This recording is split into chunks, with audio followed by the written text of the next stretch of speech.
ఈరోజు కాంగ్రెస్ ప్రభుత్వం ప్రజలకిచ్చినటువంటి హామీలను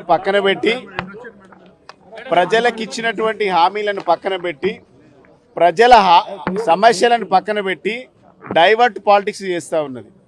ఇలా బీఆర్ఎస్ పార్టీ నాయకులను, బీఆర్ఎస్ పార్టీ శ్రేణులను, బీఆర్ఎస్ పార్టీ కార్యకర్తలందరినీ కూడా రకరకాలుగా ఇబ్బందులు పెట్టి ఇలా పరిపాలన కొనసాగించేటువంటి ఒక కుట్ర రాజకీయానికి తెలిసింది కాంగ్రెస్ పార్టీ 396 రోజులలో ప్రజలకు ఇచ్చినటువంటి హామీలను పక్కదోవ పట్టించి ఇలా ప్రశ్నిస్తున్నటువంటి ప్రభుత్వం ఇచ్చినటువంటి హామీల పైన మాట్లాడుతూ ఉంటే అక్రమంగా కేసులు పెట్టి అన్యాయంగా జైల్లో పెట్టేటువంటి కుట్ర ఈ యొక్క కాంగ్రెస్ ప్రభుత్వం చేస్తూ ఉన్నది.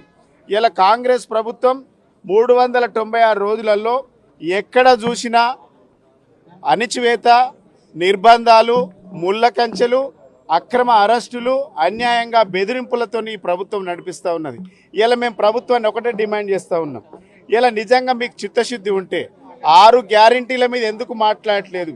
ప్రజలకు ఇచ్చినటువంటి 6 గ్యారంటీలు ఏమైనాయని అడుగుతూ ఉన్నాం. 420 హామీలు ఏమైనాయని అడుగుతూ ఉన్నాం. ఇలా మొత్తానికి ఇవన్నీ ఇష్యూను డైవర్ట్ చేసి ఇలా కేవలం వాళ్ళ రాజకీయ పబ్బం గడుపుకోవడానికి ఇలా మా నాయకులపైన కేసులు పెట్టి ఇలా మమ్మల్ని ప్రశ్నించకుండా ఇలా పక్కదో పట్టించేటువంటి ప్రయత్నం చేస్తూ ఉన్నది. ఇలా ఈ ప్రభుత్వానికి ఒకటే డిమాండ్ చేస్తూ ఉన్నాం. మీరు ఎన్ని నిర్బంధాలు పెట్టినా, ఎన్ని అక్రమంగా కేసులు పెట్టి జైల్లో పెట్టినా ప్రజాక్షేత్రంలో మేము అడుగడుగున మేము ప్రశ్నిస్తూనే ఉంటాం, అడుగడుగున మేము నిలదీస్తూనే ఉంటాం.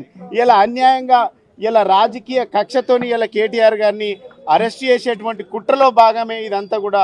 ఇలా ఈ ఫార్ములా కేసు కూడా కేవలం రాజకీయ కక్ష.